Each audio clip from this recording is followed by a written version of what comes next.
bishan February waxaa 15 jirsaday barta Facebook oo hawada la soo galiyay sanadkii 2004.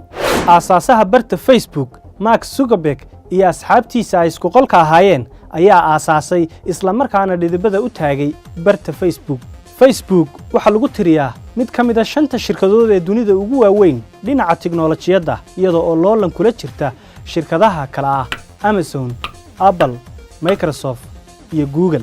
barta Facebook isticmaalayaasha ku taxan waxa lagu qiyaasay inay gaarayaan 2.2 bilyan oo qof qiimeyn la sameeyay December 2018.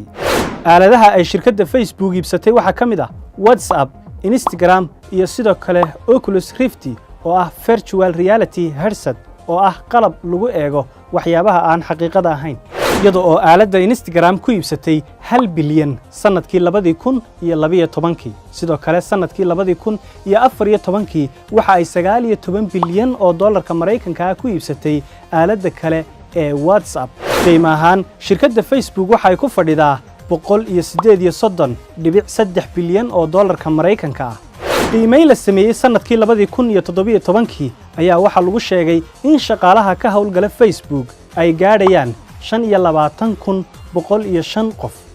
iyadoo oo si joogto ah ay dhinaca moobilada uga soo galaan ama ay uga isticmaalaan shirkadda Facebook in ka badan 1.15 bilyan oo qof oo ku filaqsan daafaha dunida.